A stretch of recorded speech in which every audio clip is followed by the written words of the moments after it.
Hey third graders, I wanted to talk to you today about something called compost. Okay, we've been talking about plants, and along with plants, I thought we would cover the topic of compost and composting. This is something we were doing at school, goes along with our plants unit, but it's something that you could do at home too. So compost is decaying organic matter that is used to improve soil quality. Okay, so many of you saw our compost bin at school.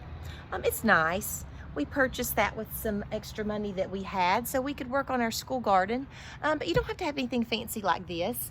You could have just a little area in your yard away from your home where you can make a compost bin or a compost pile. You can use a little fencing to go around it to kind of separate it from the other areas of your yard. It's nice to have a little netting or something to go over the top of it. So anyway, I'll put some information and some videos on our Google Classroom so you can do a little research and learn about it if your family's interested in composting. So anyway, I was just going to talk about compost and what you do to make compost. So when you make compost, it's kind of using materials, and it breaks down to almost something like a fertilizer or a soil. So what you do is you can use your things around your house that you would normally maybe put in the trash to sort of be recycled and turned into compost. So when you make a compost bin, you need two materials. You need green and you need brown. Okay, so green materials are things like your vegetable scraps or maybe vegetables that are leftovers or don't get used. Your fruits, coffee grounds, if your family's coffee drinkers like me, tea bags, bread, things like that you would normally throw in the trash, you can put in your compost bin. Okay, and then also things around your yard are the brown ingredients, things like grass clippings, leaves, very small twigs, not big branches, but small twigs around your yard that you can put into your compost bin. Now you'll want to use a ratio of about 2 to 1. You need more green than brown, so about 2 parts green to 1 part brown. Your parents can help you understand what that means. Okay, things that you do not want to put in your compost bin are meat, dairy, fat. You don't want poop in there. Don't put that in there. And anything that you've cooked and used a lot of different ingredients in, you wouldn't want to put something like that in your compost bin. Pretty much organic things. All right, so we're going to put some things into our compost bin, and we're going to check it out and see what it looks like. Because you guys added some things in before we left school. I think you put some banana peels in, some apple cores, some leaves and twigs, weeds and things we got out of our garden. So let's check it out. All right, so here we go. We'll open it up.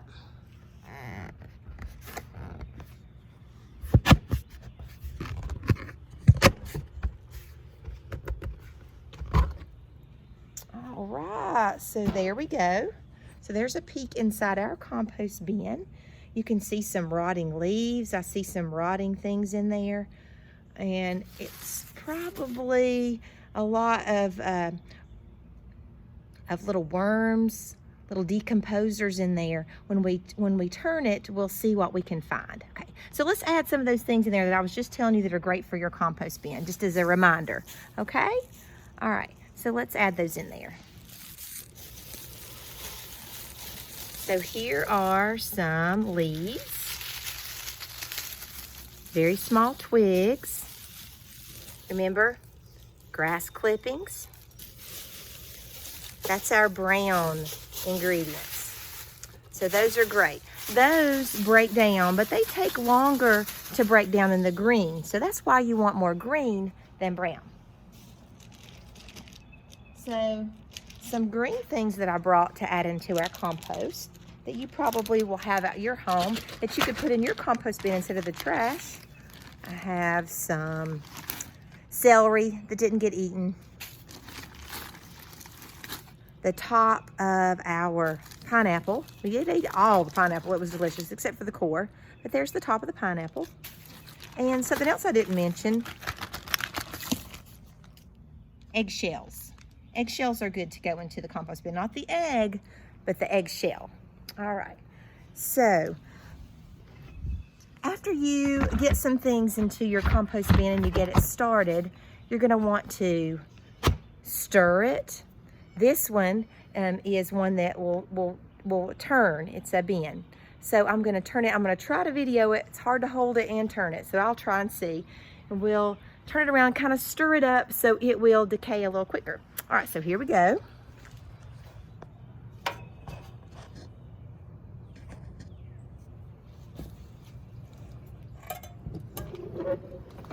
This one's called a tumbler, and you can buy these. They're a little expensive, but it's a good investment if you have a garden at home and you want to work on composting. It's a great thing to have. Right, here we go.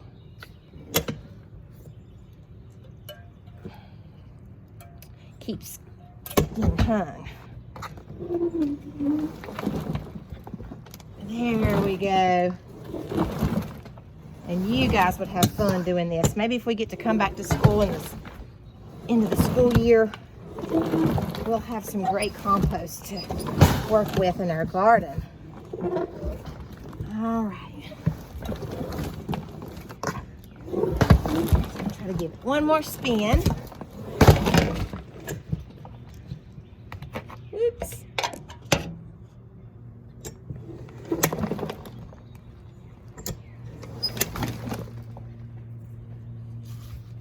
All right, let's check it out.